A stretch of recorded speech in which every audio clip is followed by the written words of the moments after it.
ఈ డిసెంబర్లో game changer రానుందా? ఈ డిసెంబర్ ఇండస్ట్రీకి గేమ్ చేంజర్గా మారనుందా? ఆ నెలలోనే రాజాసాబ్ థియేటర్స్లోకి ఎంట్రీ ఇస్తారా? పుష్ప సీక్వెల్ రిలీజ్ ఉంటుందా లేదా? ఈ డౌట్స్ వల్ల క్రియేట్ అవుతున్న కన్ఫ్యూషన్కి ఫుల్ స్టాప్ పడేది ఎప్పుడు?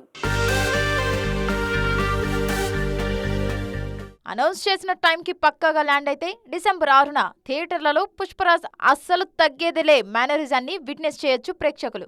కానీ ఇప్పుడు పుష్ప సీక్వెల్ రిలీజ్ ఉంటుందా లేదా అనే టాపిక్ మీద ఫిల్మ్ నగర్లో పెద్ద చర్చ జరుగుతోంది.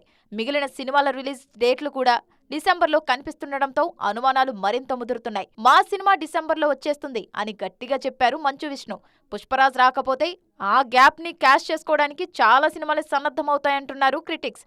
అటు గేమ్ చేంజర్ కూడా డిసెంబర్లో విడుదలయ్యే అవకాశాలు మెండుగా కనిపిస్తున్నాయి. ఆల్రెడీ పోస్ట్ ప్రొడక్షన్ చేసుకోవడానికి కూడా కావలసినంత సమయం ఉండటంతో క్రిస్మస్ టైం గ్లోబల్ స్టార్ కి మంచి ముహూర్తమని అంటున్నారు ట్రేడ్ పండిట్స్. ఇటు రాజాసాబ్ ని కూడా డిసెంబర్కే తీసుకురావడానికి ప్లానింగ్ జరుగుతోందట.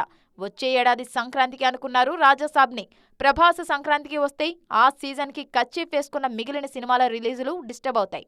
అందుకే లాస్ట్ ఇయర్ సలార్ ని డిసెంబర్లో విడుదల చేసినట్టు ఈ ఏడాది రాజాసాబ్ ను రంగంలోకి దింపడానికి ప్రయత్నాలు జరుగుతున్నాయట. పుష్ప 2 మేకర్స్ నుంచి పక్కాగా ఓ మాట వినిపించే వరకు ఇలాంటి ఊహాగానాలకు ఫుల్ స్టాప్ పెట్టడం కష్టమంటున్నారు విమర్శకులు.